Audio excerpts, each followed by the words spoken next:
Hey everyone, welcome back to the channel. Today, we're diving into a story that's got everything: international intrigue, academic drama, and a whole lot of finger-pointing. It involves the prestigious Oxford Union, high-profile speakers from India and Pakistan, and a debate that collapsed into a complete farce just hours before it was supposed to start. So, what exactly happened? Let's break it down. The stage was set at the Oxford Union for a fiery debate on a very provocative motion. The House believes that India's response to Pakistan is a populist strategy sold as security policy. A classic intellectual showdown was expected, with prominent figures ready to argue their case. But then, it all fell apart. Indian speaker and lawyer Deepak took to social media to give his side of the story, and it's a wild ride. He painted a picture of organizational chaos and what he calls a deliberate Pakistani gambit to dodge the debate. His account directly contradicts the official statement from the Pakistan High Commission in London, which claimed the Indian side simply withdrew. According to Deepak, the problem started early. He pointed out that key leadership positions at the Oxford Union were held by individuals with connections to Pakistan. He specifically named the union's president, Musa Harai, as allegedly being the son of Pakistan's Minister of Defense Production, and Rasa Nazar as the treasurer. This set a tense backdrop from the get-go. Then came the speaker lineup issues.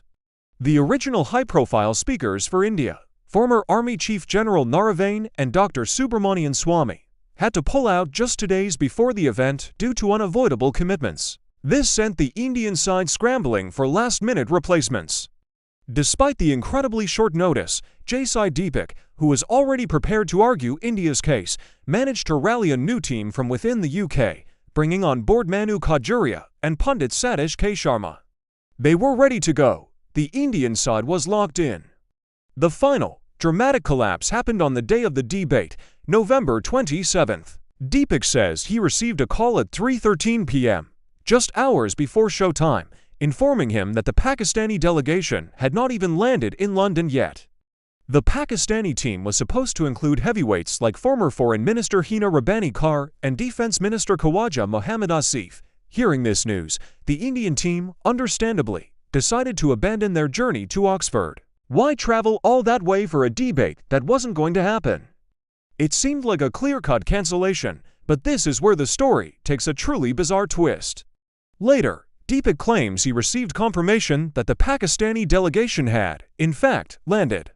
Not only that, they were reportedly staying at a hotel right there in Oxford. This new information completely changed the narrative. Faced with this, Deepak didn't hold back. He launched a blistering attack, accusing the Pakistani side of deserting the battlefield even before the battle begins. He suggested they simply lacked the courage to face a live, unscripted debate against the new Indian team. He also heavily criticized the Oxford Union's leadership, accusing them of allowing the prestigious institution to be dragged in muck and effectively become a mouthpiece for the Pakistan High Commission's narrative. The controversy didn't stop there.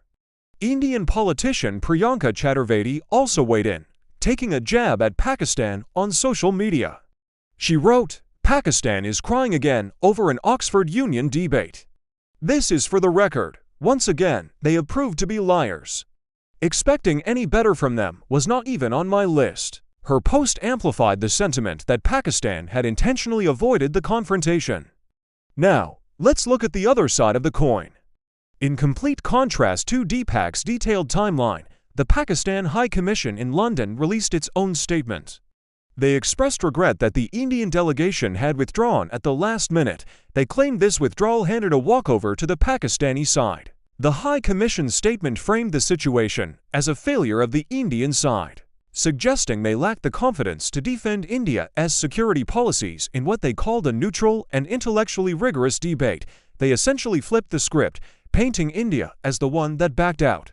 So, we're left with two completely opposing versions of the same event. On one hand, you have Deepak's minute-by-minute account of being misled about the Pakistani team's travel plans, leading him to believe they were a no-show. On the other, you have the Pakistan High Commission's formal statement declaring an Indian withdrawal and claiming a victory by default. The Oxford Union, the historic institution at the center of all this, has been heavily criticized for its handling of the situation.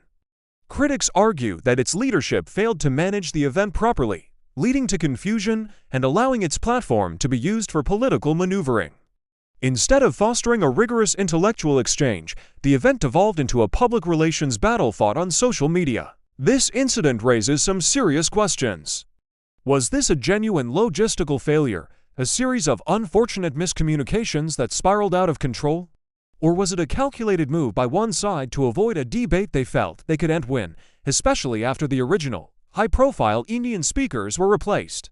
The motion itself was highly contentious, and a debate on this topic was always going to be tense. But for it to collapse in such a messy and public way, with accusations of lying and cowardice flying from both sides, is truly remarkable. It highlights the deep-seated mistrust that continues to define relations between the two nations, a mistrust that can turn even an academic debate at a world-renowned university into a geopolitical soap opera. What do you guys think? Who do you believe in this he said, she said drama? Was it a strategic gambit, a colossal failure of organization, or something else entirely? Drop your thoughts in the comments below. I'd love to hear your take on this whole fiasco. It's a messy story with no clear winner, except maybe for those who enjoy a good dose of drama. Thanks for watching, and if you found this breakdown interesting, make sure to like, subscribe, and hit that notification bell so you don't miss our next deep dive. See you in the next one.